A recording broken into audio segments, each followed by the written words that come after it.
good evening.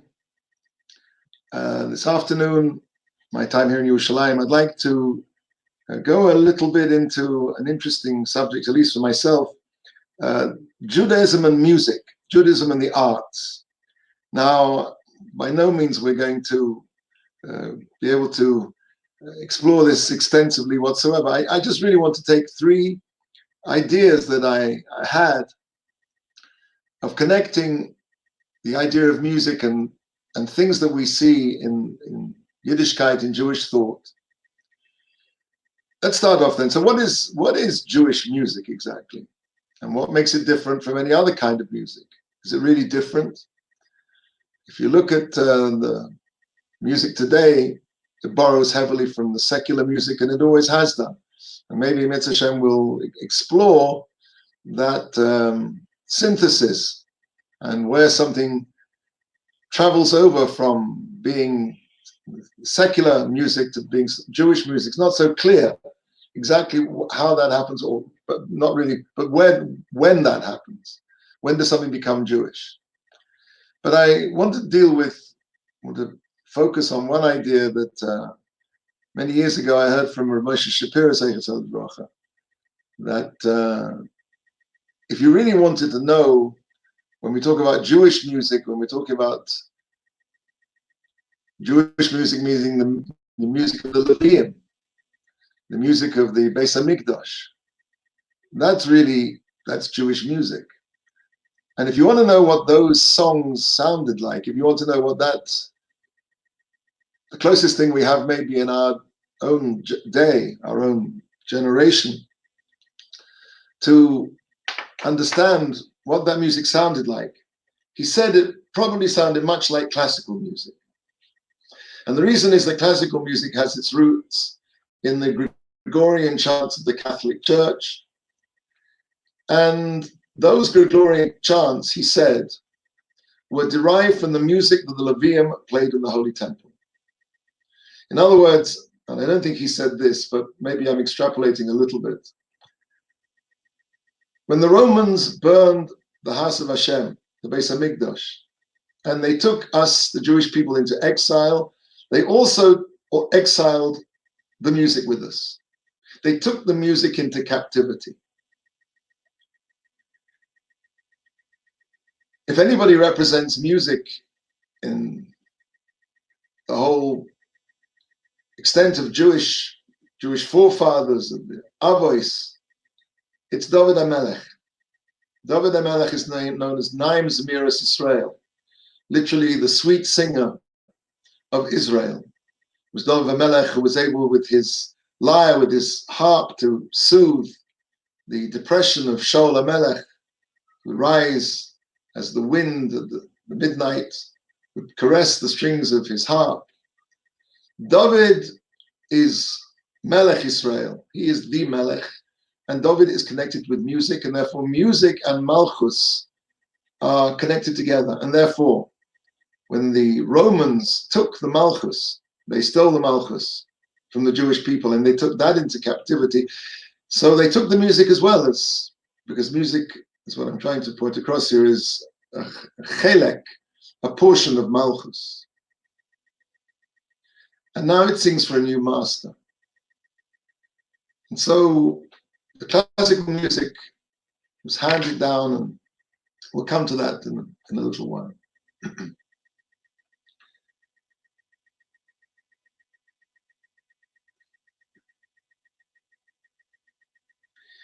The Gregorian chants of the Catholic Church, which are the basis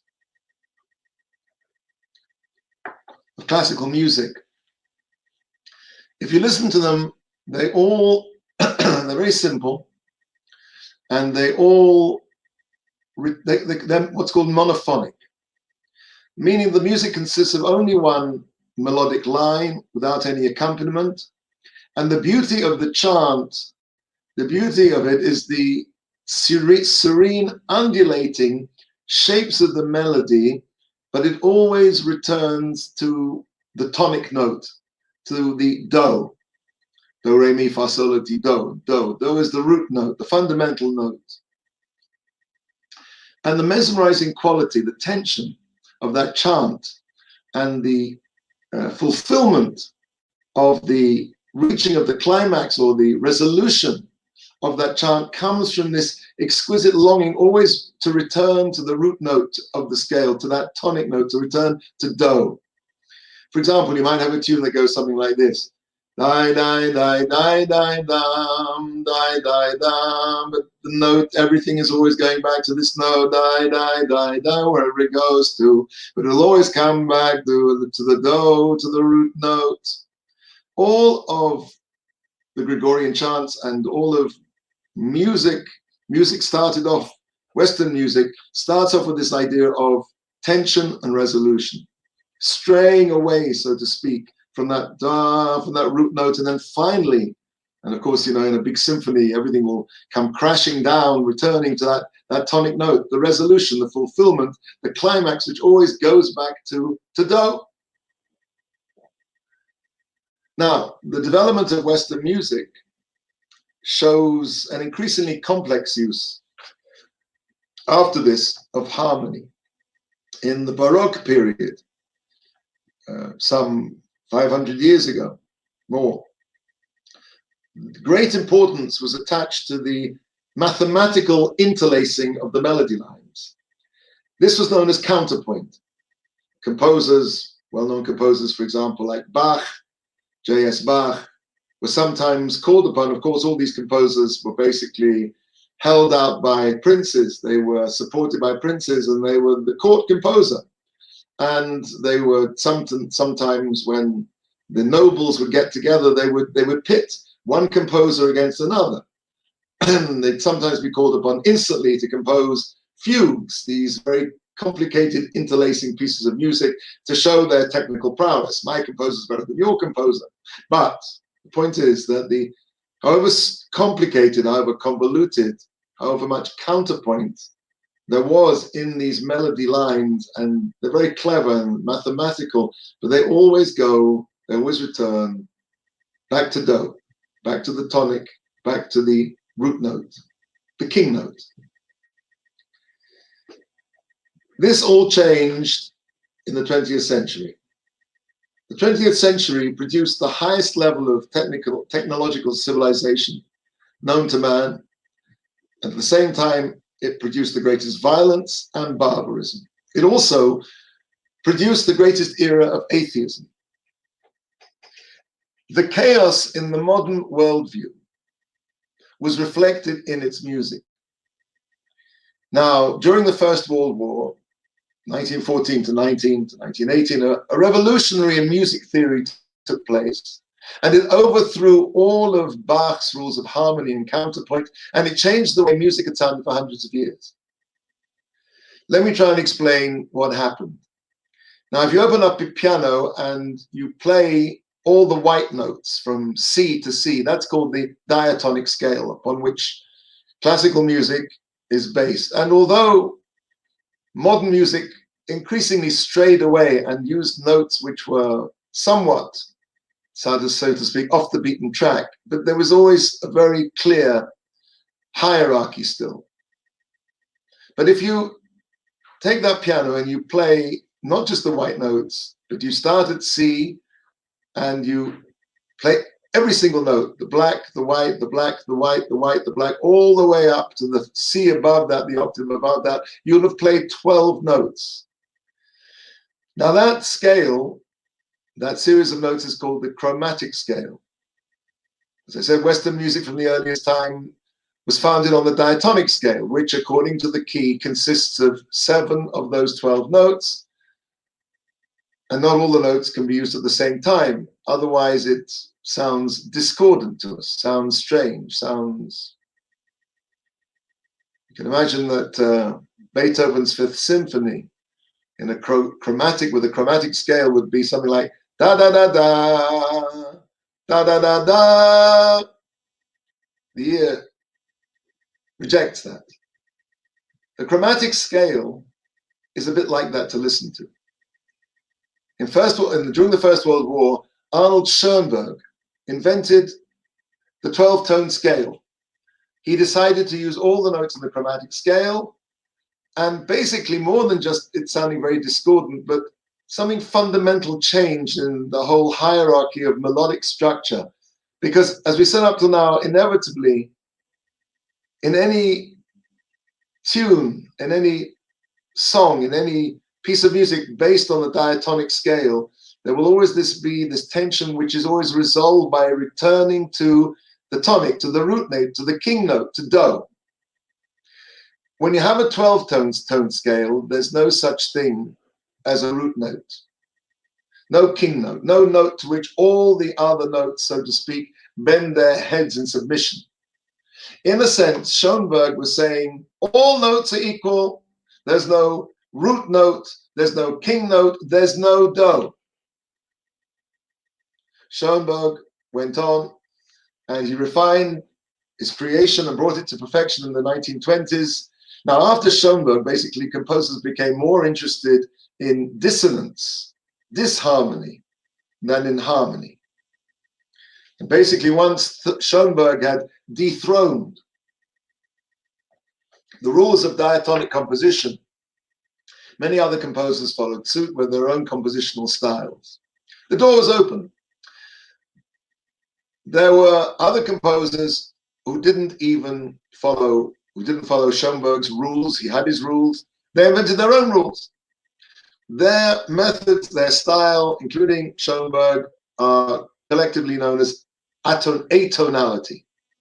Tonality is the conventional understanding of that 12th of the 8th of the diatonic scale, the scale that we're familiar with. Atonality. A means outside. Schoenberg basically unleashed the genie in the world. After he breached the walls of the diatonic scale, basically almost anything could be called music. Now, in 1943, Germany was burning an entire nation, composing, so to speak, the darkest cacophony that man could conceive. And in the world of music, John Cage achieved notoriety for his prepared pianos. Now, these were pianos modified by jamming all types of materials, wood, screws, weather stripping, into pianos to alter their sound. And then the pianist would strike the keys randomly. In other compositions, he used a variety of radios or tape recordings, all playing simultaneously, or microphones attached to human bodies in motion. This was the new music. John Cage's most famous composition was something called 4 minutes and 33 seconds. This is a piece for the piano in which the pianist comes onto the stage, pushes back his tails, sits down at the keyboard, and sits there in silence for 4 minutes and 33 seconds, closes the lid, and leaves the stage. I'd like to suggest that art reflects life. Music reflects life. And just as tonality became atonality, so monarchy became anarchy. What's this all got to do with Judaism, you might ask? I'm glad you asked. The answer is, as part of the creation, Hashem wanted there to be a tangible symbol of his kingship. And from this, we would be able to catch the smallest glimpse, the most distant echo of the Melech Malchei HaMlochim. The only reason, Rav Volbe explained, that Hashem created monarchy was it should be this most distant whisper, the most distant whisper of the Melech Malchei HaMlochim, something that mankind could understand on our level. A few hundred years ago, kings ruled with absolute authority in their lands. Off with his head, life and death. And more recently, we see nations have turned away from that. They don't want to give their rulers unbound domination.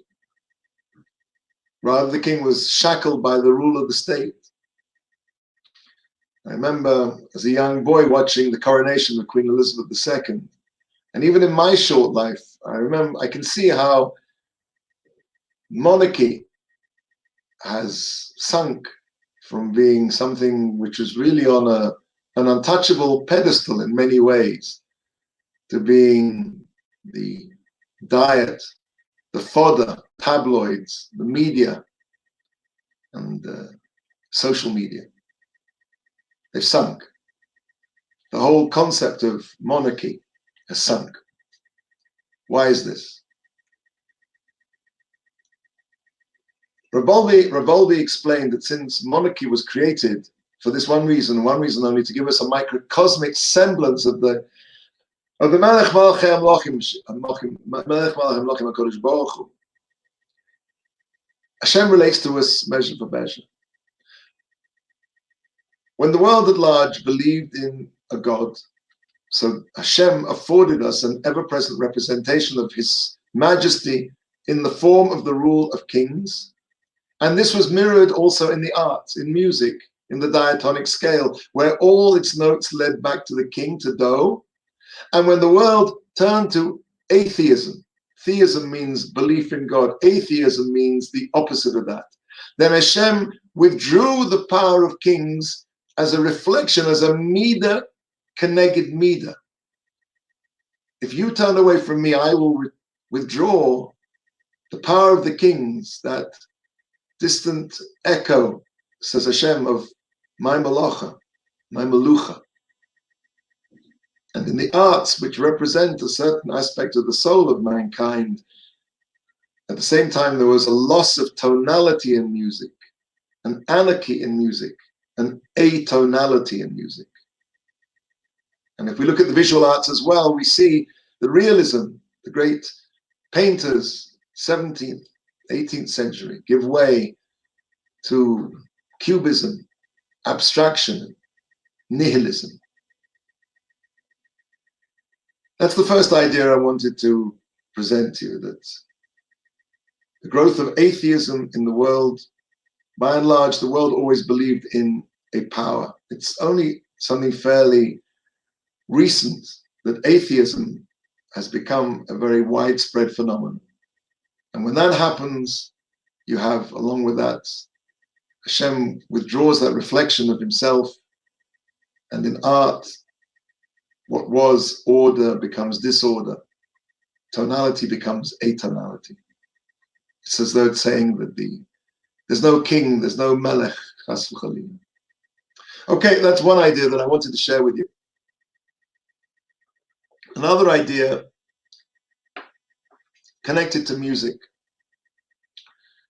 really connected to sound, connected to the medium of sound. If you have an MP3 or an MP4 player, try the following experiment. Now, turn up the volume until it won't go any further. Turn it up really loud. But before you do this, just make sure there's nothing actually playing. This is not going to work if you have perforated eardrums. Now, nothing is playing on your MP3 player, on your MP4 player, and you've got the volume right up, so what you're going to hear is silence, right? Now, I don't think you'll hear silence. You'll hear noise, quite a lot of noise. Noise, however, is really a subjective term, because one man's music is another man's cat wailing, and you could say that all that noise that you're hearing is not really noise at all. It's electrons singing.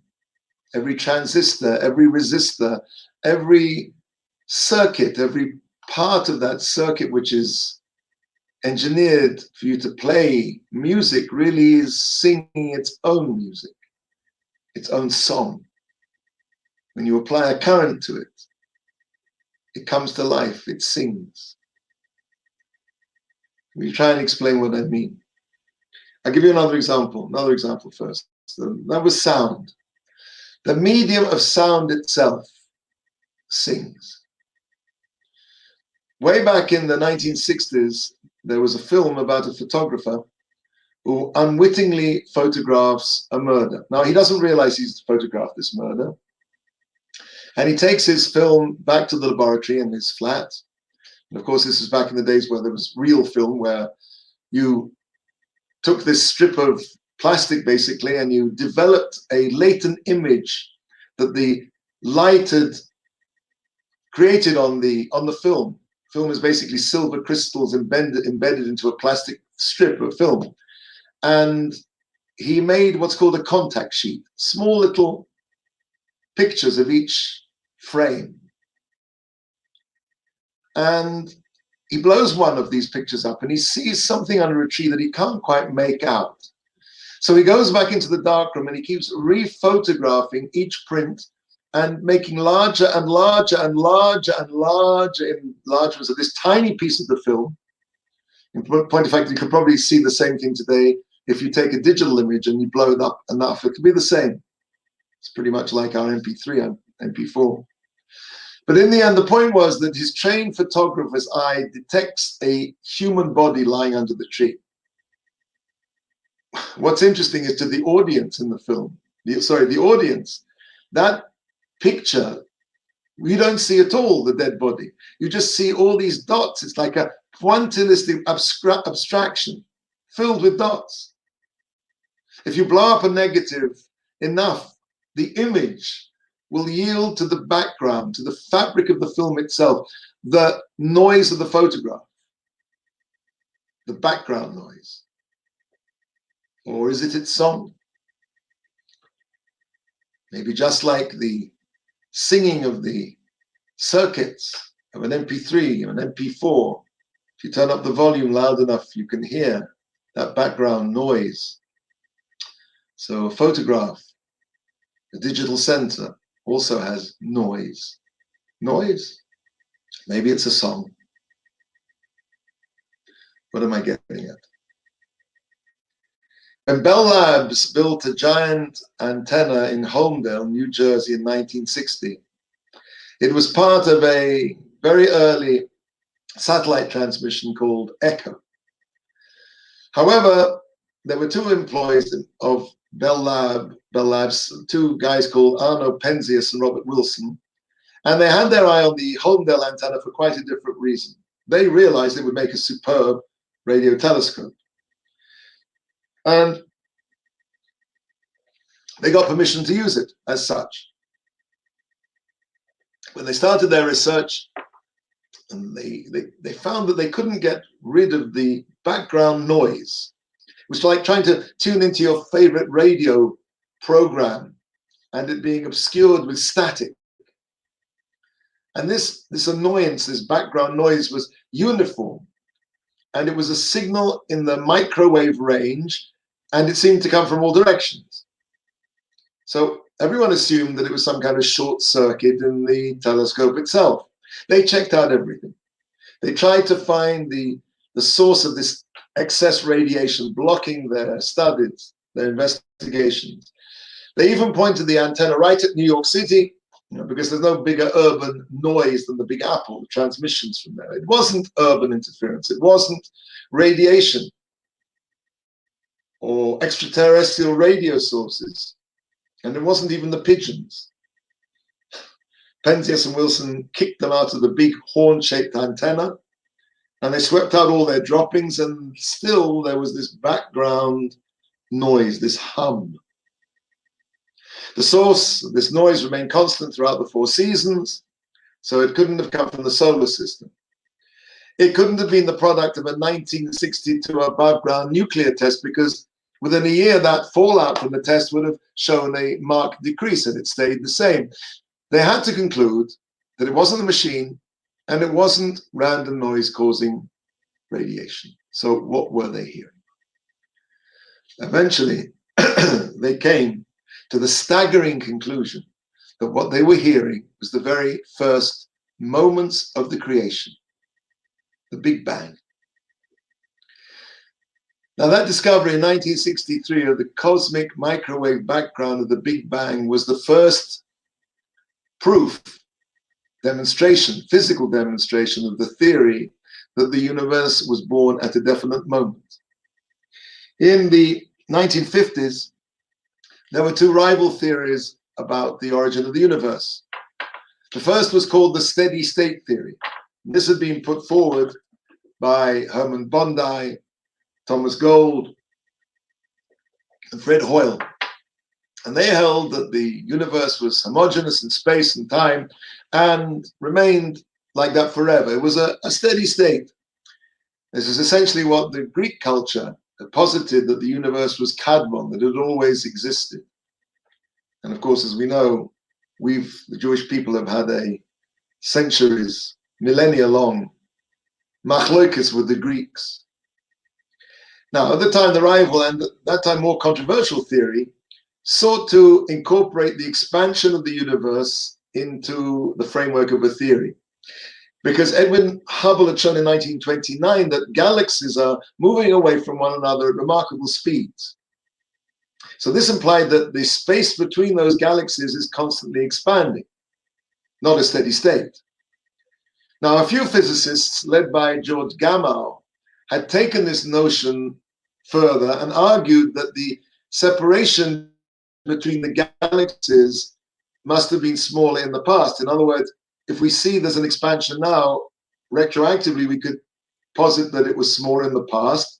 And if you extrapolated that idea to its logical inclusion rather than conclusion, it means that at one point in time, the universe must have been infinitely dense, and Gamow and his colleagues were able to show that that point, which was also infinitely hot, corresponded to the moment of creation, and everything in the universe had emerged from this incredibly dense and hot state in a cataclysmic event that astronomers called the Big Bang. Now, essentially, this conflict between these two theories was resolved by Penzias and Wilson in 1965 with the discovery that the mysterious radio signal was really cosmic radiation 3 degrees above absolute zero. They were hearing the first, like a tape recorder, in time and space, they were hearing the first moments of the universe, the Big Bang. We know when that Big Bang happened. The Gemara in Rosh Hashanah says, Amar Rabbi Eliezer, the world was created in Tishrei. A CD player, or I should say not a CD player anymore, an MP3 player, playing nothing, electrons singing. A giant blow-up of a photograph, silver crystals singing. And the most distant and cold whisper of the songs of the world, the song of the world's creation, the world singing. If you open up a siddur, in many siddurim you'll find there's something at the beginning called Perek Shira, literally the chapter of song. In a few pages, Perek Shira lists the quintessential aspects of animal, vegetable, and astronomical life in the world. Now, some people say this esoteric, mysterious text was authored by none other than King David, Naim Zmiris Israel. Others say it goes back to the era of the Tanoim. One thing is clear. The elements of terrestrial and extraterrestrial life in Perek Shira are referred to as being elements of song. There's no silence at the center of things. Descend between the superficial, descriptive level of any medium, be it sight or sound, or listen to the center of the universe itself, and you won't find silence, you will find song. That song is the sound of every rock and every bird and every electron and star doing the Ratzon Hashem, the bidding of the creation. The third idea I'd like to share with you.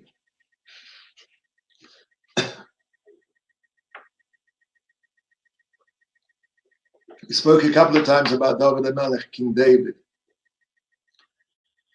Now, David HaMelech is not just a king of Israel, as we said, he's the king, David Melech Israel. Chai v'kayom. The line of David is the hidden line of the kingship that survives to eventually emerge in Mashiach.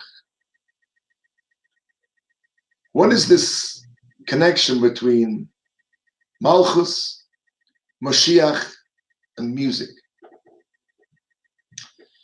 Rudyard Kipling, an English writer, once said, "East is east and west is west, and never the twain shall meet." I think this was never more apt than when applied to music. To the Western ear, the further east you travel, the less music sounds like music. And I'll bet the reverse is true. If you played Yishai Ribo to some Nepalese goat shepherd, he'd probably find it pretty inscrutable. Music's very different. But one thing all music shares, however different it may be, is it consists of a scale. As we spoke before, the scale could be a diatonic scale, it could be a chromatic scale, it could be a quarter tone scale, as some Arabic music and Eastern music employs notes to us that are, so to speak, between the notes that we use. However enigmatic the scale may be to the unfamiliar ear, every musical system in the world has a scale, and it's as rigid and immutable as our own diatonic scale, the one we're used to. The word scale comes from the Italian word scala. Scala means a ladder. All ladders start at the bottom and end at the top. No ladder in the world begins at the bottom and stops in the middle. By definition, a ladder is something that connects. It connects the bottom with the top with the bottom. And it's not only the scale, in terms of the notes going up the scale, connects the highs with the lows, but if you look at each individual note is also a connection of the top and the bottom. All musical notes are basically sound waves. The word wave, sound wave, is apposite, because just as a sea wave has a crest and a trough, a top and a bottom, so sound too has crests and troughs. Probably the easiest way to see this is if you take a large double bass, an upright bass, and you pluck a note, you'll be able to see that this string vibrates around a middle point. And now, because the frequencies of the waves are comparatively long, it's relatively easy to see the actual movements of the string which are producing that note, those oscillations. Every oscillation of every note consists of a sudden reversal from one extreme to the other. Every movement in one direction is counterpointed exactly, almost exactly, by an equal movement in the other direction. It's this oscillation that produces the note. So, what do we say? Just as the essence of a scale, scala, ladder, connects the top with the bottom, so each step on the ladder, each note, each step on that ladder is composed of a connection of the top and the bottom, up and down, plus, minus. No note, no string bass goes from plus to zero. It goes plus to minus.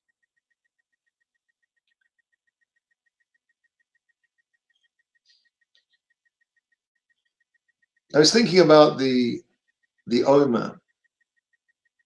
The Omer is 49 days. And it says that the Jewish people in Mitzrayim stood at the 49th gate of Tumah, minus 49. And by the time we reached Har Sinai, we were at the Memtes Shari Bina. We'd risen up that scale, and we were now 49 plus 49. Now, this always bothered me, this Chazal, because if you go from minus 49 to plus 49, it should come out that Shavuos should be 98 days after Yetzias Mitzrayim. And I guess that would put us somewhere in Tammuz, that we should be celebrating Shavuos.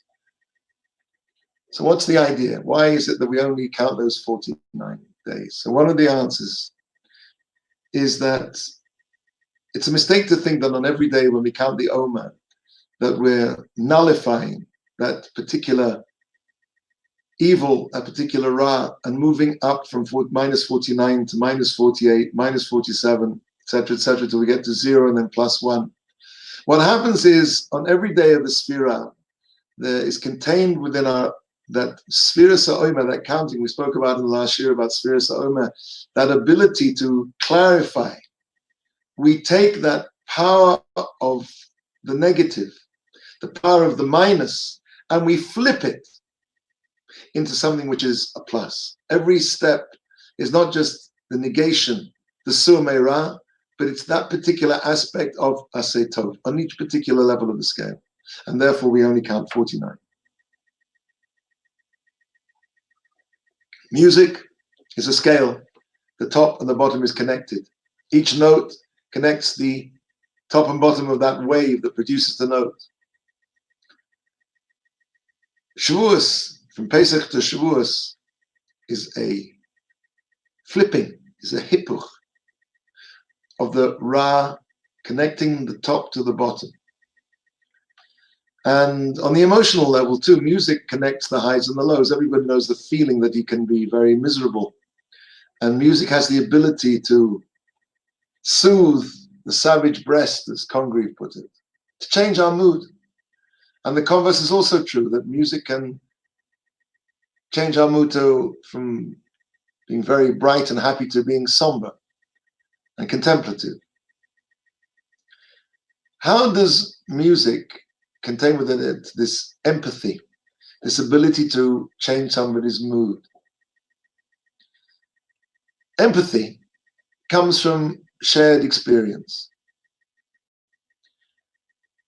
Rahman al-Islam, if somebody has a terrible thing happen to them, Hashem Yerachem, it's very difficult, even though you may want to sympathize, but to empathize, if we can draw a distinction between those two words, to really be noisa oil, to really take up their burden of their sadness or their joy, is very difficult unless we have had that same experience ourselves. We can attempt to resonate with those feelings, but unless we share that same vocabulary of emotion, it's very difficult.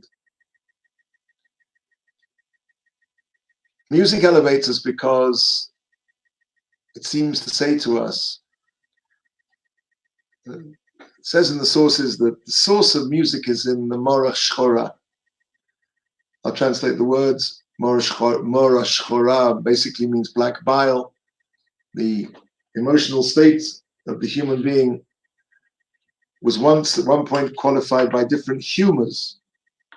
And Mora Shchora basically means black bile, black humor. It means depression.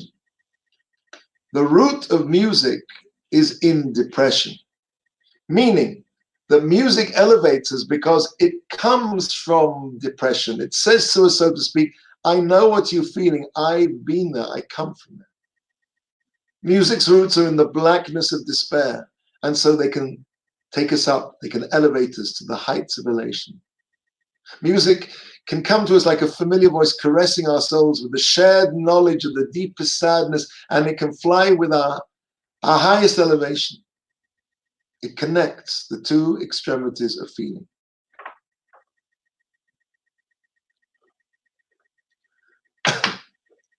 Where does David HaMelech, the Naim Zmiris Yisrael, David Melech Yisrael, the Melucha, as we spoke about in the beginning, which is synonymous with music, where does David come from? If we trace King David's ancestry, we're going to find that it begins in a very strange place. It begins with the destruction of Saddam, and after Lot escaped from Saddam, there was a relationship between Lot and his elder daughter, and from this union came Moab, literally from father. Moab is Gematria 49. Moab contains within it the 49 Shari Tuma. Generations later, there would be a princess of Moab, someone called Ruth, who would take upon herself the yoke of mitzvot to become Jewish, and her great-grandson would be King David. What a strange place for the king of Israel. David, the king, Melech Israel. It's the absolute two opposites of the same ladder. Why does David HaMelech has to come from those depths of depravity, from the 49 Memtes Shari Tuma of Moab? The concept of Melech Israel is very different from a secular concept of monarchy. The secular model of kingship has the nation serving the will and the whim of the king. They're there for him. A Jewish king in the reverse is the reverse. The Torah speaks to us, talking about Achimelech, as Achad Ha'am, one of the people.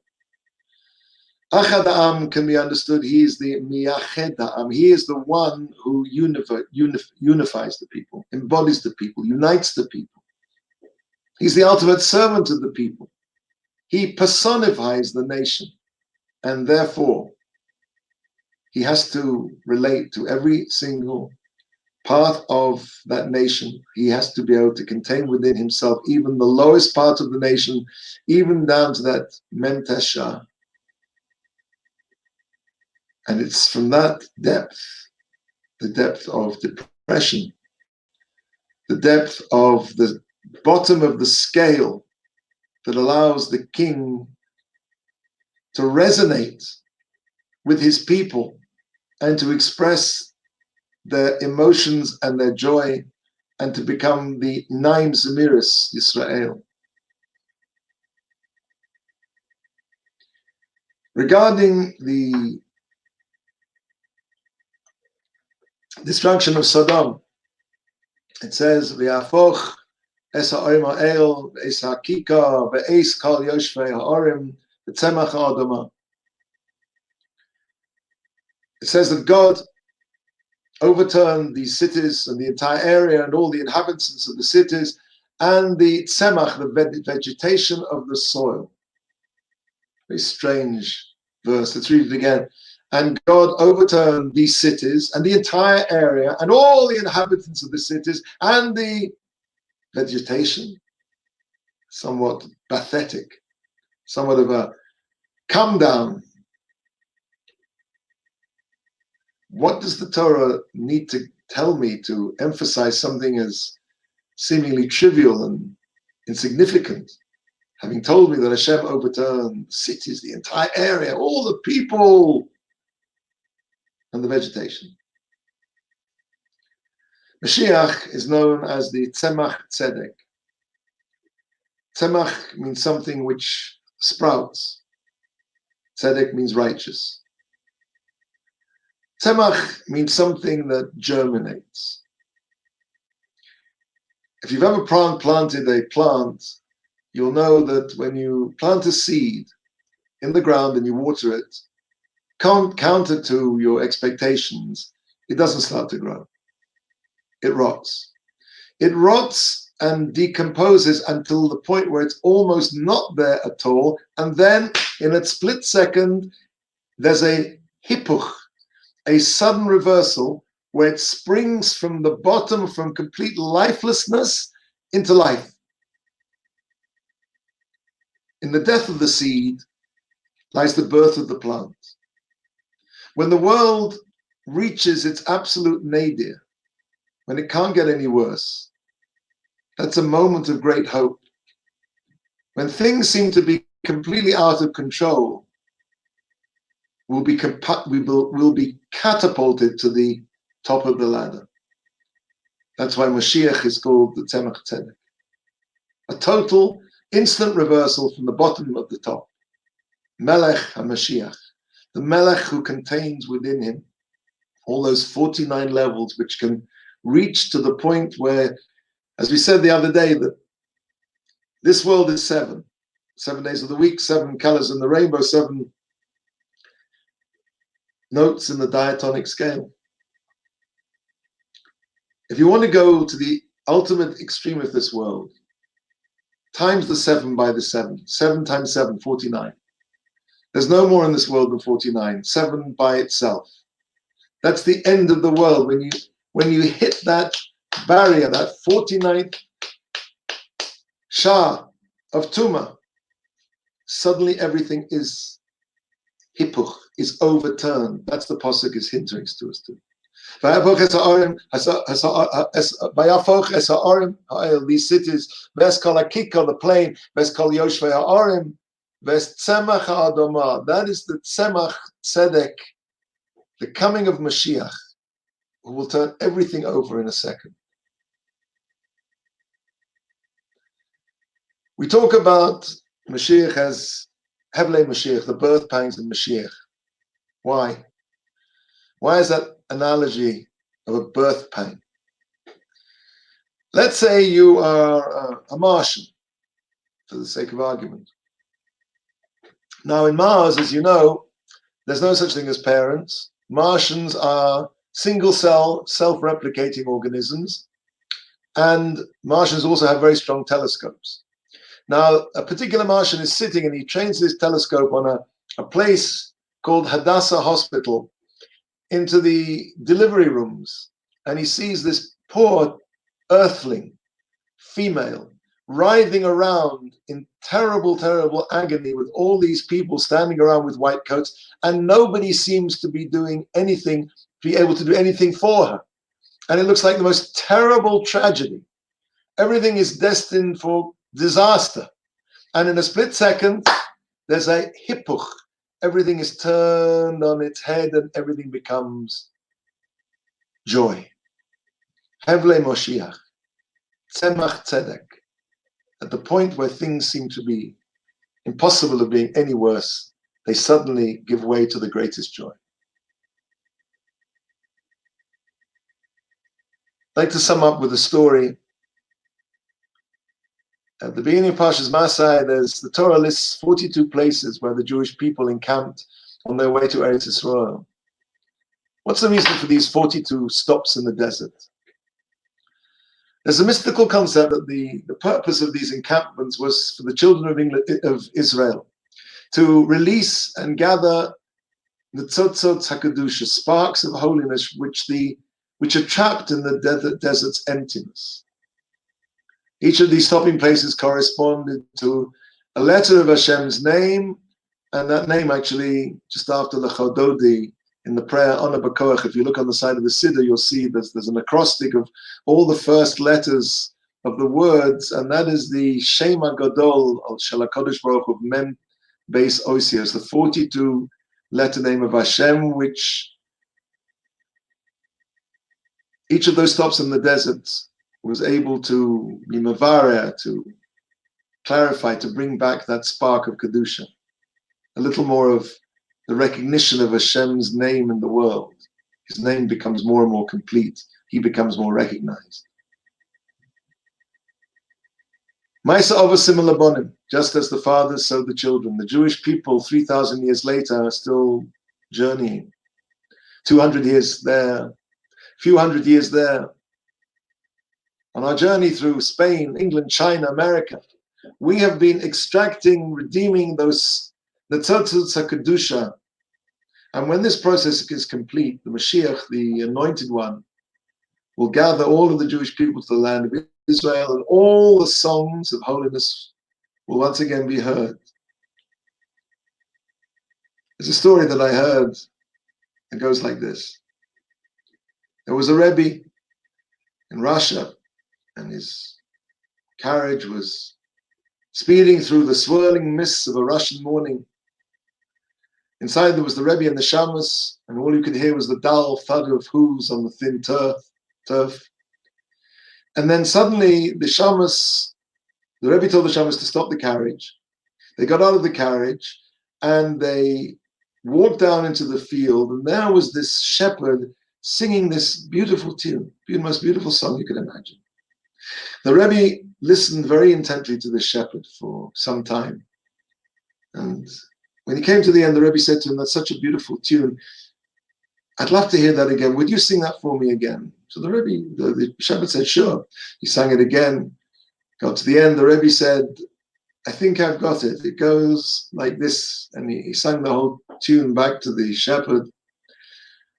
And he said, at the end, he said to the Rebbe, said to the shepherd, "That's right, I have it. I've got it exactly right." And the shepherd said, "Yes, you've got it perfectly." And the Rebbe said to the shepherd, "I wonder, please forgive me, but would you mind singing to me that tune one more time?" The shepherd opened his mouth and nothing came out. He couldn't sing it. The Rebbe said to the shepherd, "Thank you so much. Good morning." He gets back into the carriage, they drive off. The shamas is sitting there for a couple of miles. He can't contain himself. He said, what went on back there? So the Rebbe said, when I heard that shepherd singing, I realized he was singing one of the tunes from the Beis Hamikdash.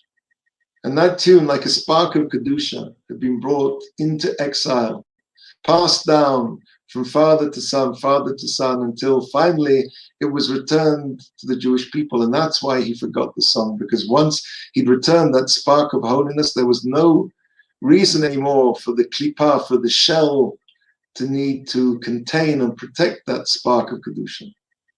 And therefore he forgot it.